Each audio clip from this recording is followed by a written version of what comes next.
Republicans are celebrating two big special election victories this morning. In Georgia, Karen Handel won nearly 52% of the vote to defeat Democrat Jon Ossoff. That race was widely seen as a referendum on the Trump presidency, and it was the most expensive House race in history. President Trump congratulated Handel yesterday in a tweet saying, quote, "Fantastic job. We're all very proud of you."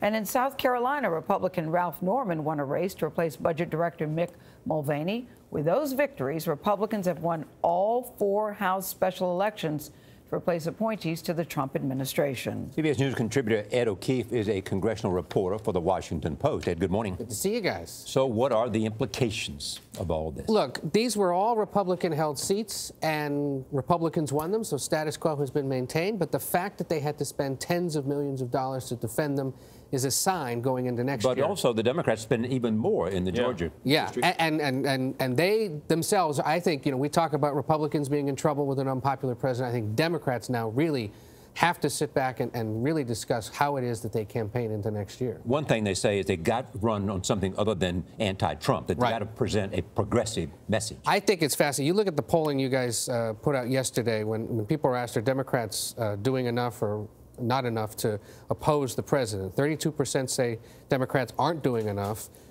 32% say they're doing the right amount. 31% say they're doing too much. So it's a three-way split. You look at among Democrats, there's a 44-45 split there among not enough or right amount. So the Democrats still don't quite know what is the correct cocktail, if you will, of message that they need to be putting together. There are many I talked to late last night that said we've got to come up with our own agenda, but then hit the president as hard as we can. Ossoff perhaps didn't do enough of that and may have compelled more people to turn out if he had. They just don't know at this point. Indication of things to come in 2018? Absolutely. We're going to be up late that night, I think. And if you think about it, tens of millions poured into these special elections and Republicans barely got by. Even in that South Carolina race, it was a single-digit win for the Republican in a place that it shouldn't have been.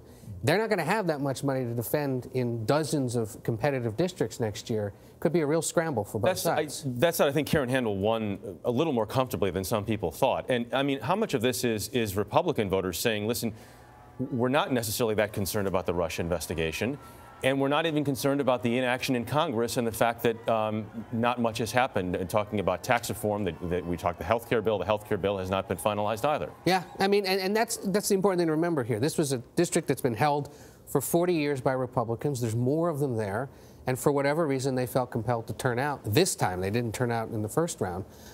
Perhaps because, as you said, they understood we've got to support the party, demonstrate that we're with the president, and do what we can to hold the seat. Although a health care bill from the Republicans is coming out in a fashion by a few people in secrecy, does it have a chance? Really just one person, Mitch McConnell. Yeah. Does it have a chance? Well, look, McConnell wouldn't be setting the Senate on a glide path to have a bill on the floor next week if he didn't think it was going to pass. All he's going to need to do is find 50 of his colleagues plus the vice president to pass it. That's a messy way to do it, but passing a bill is passing a bill.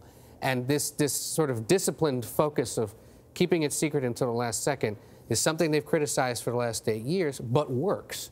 And as Senate leader, he knows that. He can be this focused disciplinary guy and just pop it at the last second. And if there's enough in there that people like, all this chatter about it being secret won't matter when they realize that there's things in there. Yeah, that sort of leads to my next question, because the secrecy seems to be ticking a lot of people off, but that doesn't seem, as long as it gets the result that they want, you're saying that really doesn't By this time next week, they won't be worried about it. Nobody knows the Senate like Mitch McConnell. Exactly. Important to remember that. And it makes more people, or when we think it's going to make more people happy, the question is going to be cost. Right. And not only cost, but, do my premiums come down, and how many tens of millions of people would lose their coverage? The goal is to get lower than 23 million. Democrats will turn around and say, well, even if a few 15, 16, 70 million people are losing their health care, that's unacceptable.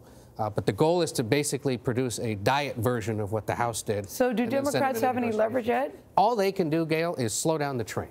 That's essentially all Democrats are good for these days on Capitol Hill, especially in the Senate. They can yell and scream and produce Facebook Live videos running around the Capitol, but that's about it. Thank you, Ed. Good to see you guys.